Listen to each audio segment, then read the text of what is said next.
কবিতার নাম আবার যদি দেখা হয়, লিখেছেন সেরাফিন মণ্ডল।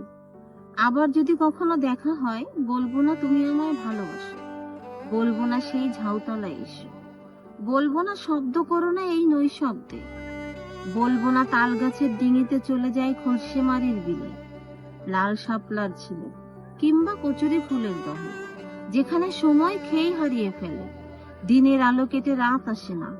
বলবো না শিশিরে ভিজে এসো ঘাস ফড়িংয়ের মাঠে, যেমনটি এসে যেতে কুয়াশাকে সাথে নিয়ে। বলবো না দুকলম লিখে দাও রুটিন, নতুবা পাঠ গুলিয়ে যায়, হৃদয় পচে যায় নিতুই। বলবো না ভর দুপুরে এসো নাটকের প্রক্সিতে, যেমনটা এসে যেতে লগ্নভ্রষ্টা নাটকের অন্তিমে। মিথ্যা প্রক্সিতে প্রমোট হতো না, কেবল প্রক্সি। বলবো না পলক ফেলো না গো, শুধু অপলক চেয়ে রব হারিয়ে ফেলা মুখের পানে। তখন হয়তো সন্ধ্যা নেমে যাবে, গোধূলি হারিয়ে যাবে সন্ধ্যার ঝাপসা কালোয়, বটের ঝুড়িতে ভর করবে নীরের পাখিরা, লক্ষ্মী পেঁচাগুলো ডেকে যাবে খয়ের ডালে। তোমার মুখে খেলা করবে আলো আঁধারে, আমি প্রাণ ভরে শ্বাস নেব, পুরাতন শ্বাস, যা নিতে ভুলেই গিয়েছিলাম বহু যুগ।